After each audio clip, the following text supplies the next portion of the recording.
تبارك الذي جعل في السماء بروجا وجعل فيها سراجا وقمرا منيرا، وهو الذي جعل الليل والنهار خلفة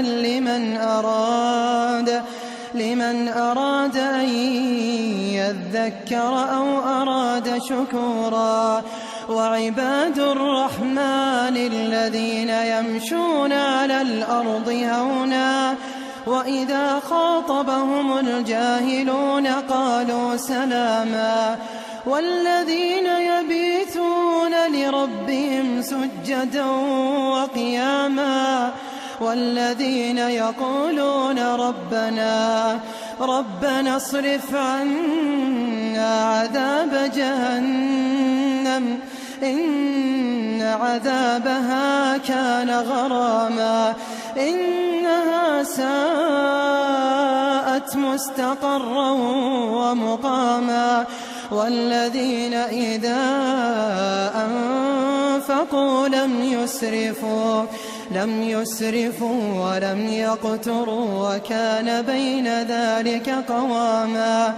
والذين لا يدعون مع الله إلها آخر ولا يقتلون النفس التي حرم الله إلا بالحق ولا يزنون، ومن يفعل ذلك يلقى أثاما يضاعف له العذاب يوم القيامة ويخلد فيه مهانا إلا من تاب وآمن وعمل عملا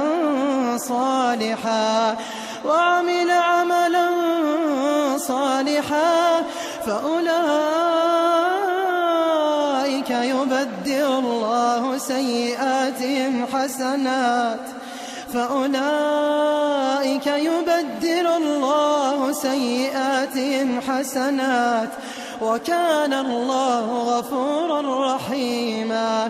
ومن تاب وعمل صالحا فإنه يتوب إلى الله متابا. والذين لا يشهدون الزور وإذا مروا باللغو مروا كراما.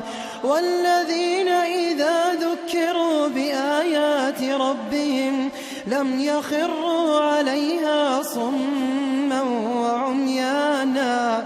والذين يقولون ربنا هب لنا من أزواجنا وذرياتنا قرة أعين واجعلنا للمتقين إماما.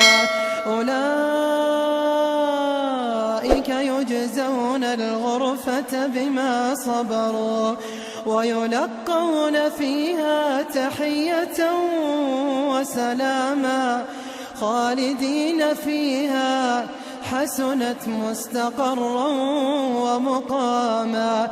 قل ما يعبأ بكم ربي لولا دعاؤكم فقد كذبتم فسوف يكون لزاما.